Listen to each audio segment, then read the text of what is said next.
This is the world famous Strictly Business Show with Dr. J, the sexiest business show in the world with all the business moves you really need. Strictly DOCTORJ.com. And it's really sexy because we got Stephen D. Rock, comedian, author, cancer survivor, author of the book, The Trans Am Diaries. Right, Stevie? That's right, my man. Tell us about the Trans Am Diaries. So the Trans Am Diaries, miraculously somehow, it's a memoir. It's about my life growing up. You know, J.D. Vance has a book, Hillbilly Elegy. Yeah. Right? They made a movie of it. Well, mine is a precursor. Mine came out like 3 years before JD's, and people were comparing our books. Mine went to number 6 on Amazon's best comedy memoir.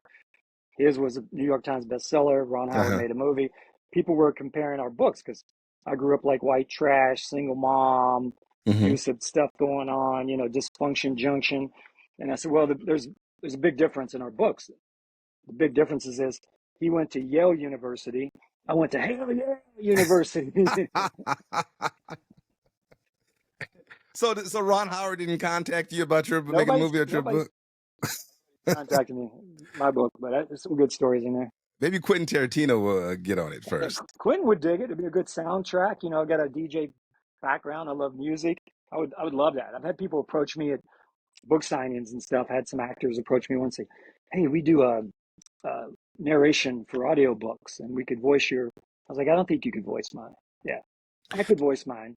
Yeah, we should work on that. Only Ebonics. Yeah, you can understand some of the stuff, that and the dialect and get the true essence.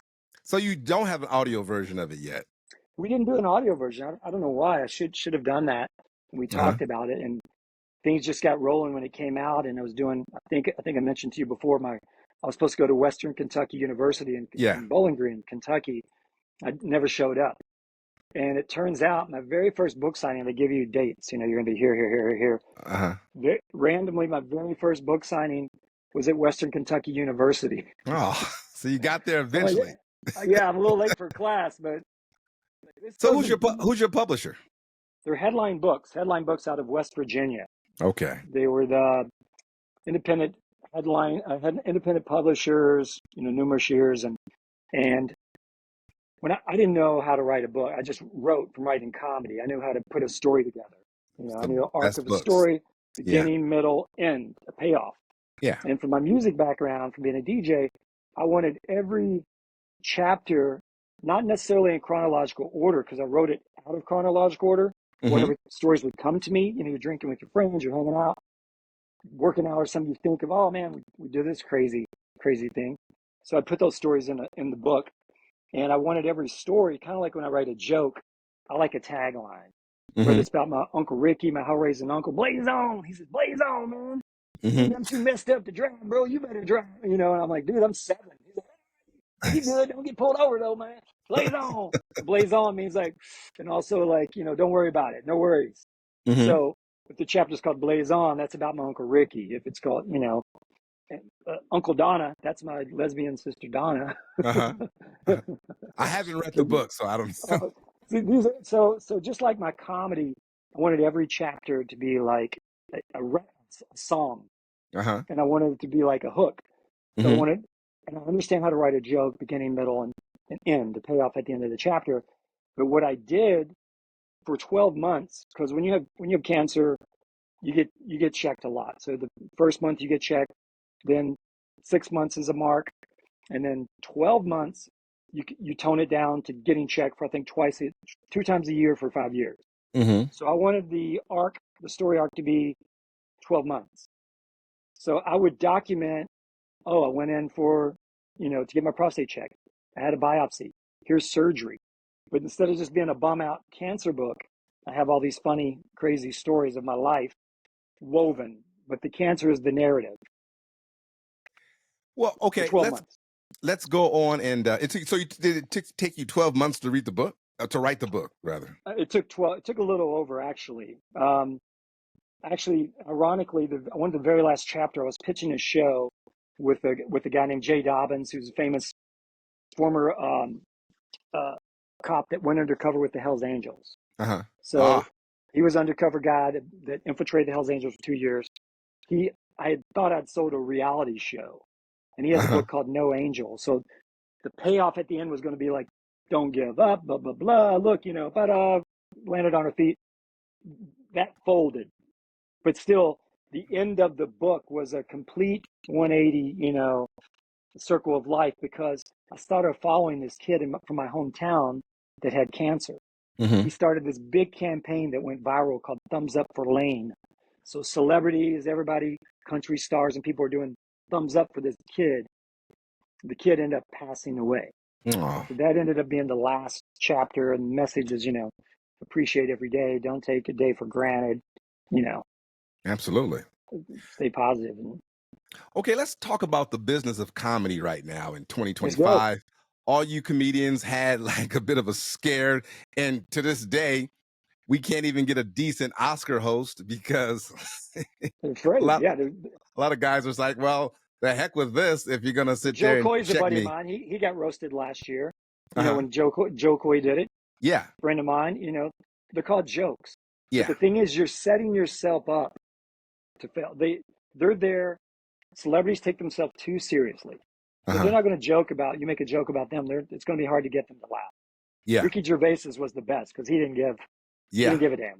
Yeah. And he had blank you money, so he didn't care, So that was the best. But, Kevin Hart, they went back a decade or so and found some tweets. He had done some jokes and he had to apologize. Finally, he's like, I don't need this. So he didn't do it. Chris Rock. I'm sure Dave Chappelle's been offered an opportunity to do it. Dave Chappelle. And he just no. But yeah, I'm glad it's coming back around where you can joke again. There were a few, like I did a podcast during the pandemic for a couple of years called Come On Get Happy Hour, because people were bummed out. The comedy clubs were closed in California, in LA, for about a year. So people would go on. I was like, just don't talk about politics. Let's talk about jokes. Let's be funny. Let's check all that, turn off the news. Just tell some inappropriate jokes. Nobody's going to get canceled. Yeah. So I'm glad they're chilling on that a little bit. The people like Rogan, that done very well. He's got his crew. I've got several friends that say, don't apologize.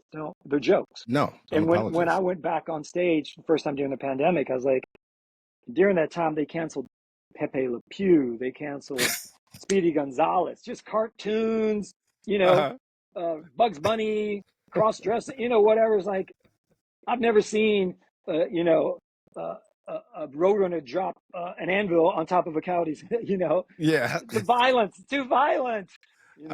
Shooting somebody in the face over duck season, rabbit season. Yeah. Something school going on around here. I was watching. Go ahead, buddy. I was watching Andrew Dice Clay, a documentary on him, and he said at the end of it, he said, during my era, nobody was getting sexually assaulted. My audience wasn't going out raping anybody, and a lot of the ills today had nothing to do with me. Yeah, he said, we're in worse case now than ever, and during my time, my audience wasn't rowdy. I wasn't telling people to sexually assault anybody or anything. And it got worse because they were afraid that he was going to be the detriment of society. And turns out he wasn't.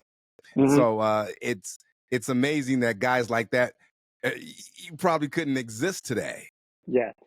Yeah, a lot of the movies, Rogan was talking the other day, like Tropic Thunder couldn't be made today. A lot of movies, Blazing Saddles. I saw someone said, Blazing Saddles, the woke edited version. And it was like opening credits, closing credits. Done. Absolutely. But Dice, you have the right, comedy is really the last art form that should not be, watered down. It shouldn't be edited, tampered. Mm-hmm. Dice is too far blue for me, my taste. And then there's comics that are too corny or whatever, too clean, Yeah. I'm somewhere in the middle. I'm like, not that dirty, not that clean. I just try to stay around here, say a few bad words, but you're entitled, Dice has the right to say what he wants to say. if you don't like it, like on Instagram, there's all these keyboard warriors, you know, and the comments. It's easy for them to be in their mom's basement and criticize someone brave enough to go on stage and, you know, follow their passion. But I think we're coming back around to our senses. So give people a little taste of what you talk about, your comedy, for people who've never seen Stevie D Rock in action. What do you talk about? What motivates your material? What motivates me is a dysfunctional childhood mostly, and wanting to be a rock star growing up in Kentucky. And you know, I told you a story when I was jumped off the couch and busted my head open with a tennis racket trying to be Kiss. And I was like, what I found out is you got to actually have talent. You got to sing or play an instrument to be a rock star. Yeah, that helps. That helps. I say, so my mom felt sorry for me and bought me a tambourine one Christmas. I was like, you don't see a lot of rock stars going, "What's up, people? Let's go." It's my solo. That's all like right. it's a cowbell, like the cowbell skit in Saturday Night Live. Exactly. More tambourine, please. Never had a tambourine solo. So is it healing for you? I mean, is it healing for you? And what do you say to people who've been through the same background? Is it a healing therapeutic thing to keep talking about it? Do you feel better about getting it out? Or what do you go through when you bring up those things from your childhood? For me, you can only laugh at it. You know, you can look back and it wasn't funny maybe at the time, you know? Yeah. Being in a situation where you have a abusive stepfather or whatever dysfunction's going on, right? Being poor, being on food stamps, you know, all that. But looking back now, man, it's pretty funny to have a butch older sister that used to beat me up and kick the door open and say, "Stevie, Mama said, get up, breakfast is ready. First we're going to wrestle." And I'd have my blow dryer and I have to burn her with my blow dryer. Room. How's your relationship? It wasn't funny to get beat up by your sister. How's your relationship with your sister now? They're all good, man. I love my family. Okay. Yeah. As a matter of fact, I was supposed to open for the Dixie Chicks once. Oh. So one of them came to the Laugh Factory to see me, and she said after the show, she's like, "Is it true your sister was a dyke?" And I was like, "I never said. Now that's derogatory. That's hurtful. I never said that. I would allude to her being butch or the man of that, which she thought was hilarious. I tell a story in my book once where she came to the Laugh Factory. She came out to visit me, and I was talking about her. And when I got to her, I said, "She's here tonight." She stood up. 5 minutes. She's waving. She's high fiving. I go, "Hey, it's not the Academy Awards. Sit down. It's my time. I got 3 minutes left. You just ate into my set now." Well, at least I have two older sisters, and at least your older sister was butch and beat you up. My older sisters were very feminine women, and they beat the hell out of me. Okay. I probably wouldn't talk about it. Right. My sisters were as girly as they come, and they still kick my butt. But we're talking about two girls from Compton and went to Compton High School, so they could get rough when they wanted to, but they were butch. They beat the hell out of me either way. Okay, the Stevie, shoes come off. You're in trouble. The shoes come off. I got thrown at, swung at, all that stuff. They knocked me down, boy. But I can take them today, though. There's no problem. I can take them today. Yeah, now you're cool. Yeah. It's funny how they changed and now you're cool. Like, they don't remember that. Yeah, I'm cool. They deny it. What are you talking about? I never beat you up. I never sat on you. What are you talking about? Come on. Stevie D Rock, tell people where they can find your material, your website, buy your book, all that good stuff. Thank you, buddy. Yeah, my book is called The Trans Am Diaries. It's on Headline Books. You could probably still on Amazon. I'm Stevie D Rocks on Instagram. I have a fitness concierge fitness business here that we do yoga and Pilates and all that, and all the big high-rise beautiful buildings downtown Nashville, like the Batman building. That's called the Fit Syndicate, the Fit Syndicate Nashville. And so follow me on Instagram. I do a lot of video stuff on there. Stevie D Rocks. Stevie, you got to come on the show as a regular every couple of weeks, and we can talk about the fitness. Let me know what you're doing, man. Feel free to come on anytime. Thank you, buddy. I love you for coming on, man, and we can talk anytime you want. He is Stevie D Rock, comedian extraordinaire, author of the book, The Trans Am Diaries, man. Let's go. Let's make a movie. Ron Howard, will you call this man and make a movie, or Spike Lee, Quentin Tarantino, whoever? We'll take some Hollywood director. All right, Stevie, thank you, buddy. I appreciate you. Okay, my man. Thank you. You have got the world famous Strictly Business Show with Dr. J, the sexiest business show in the world on New HD Radio.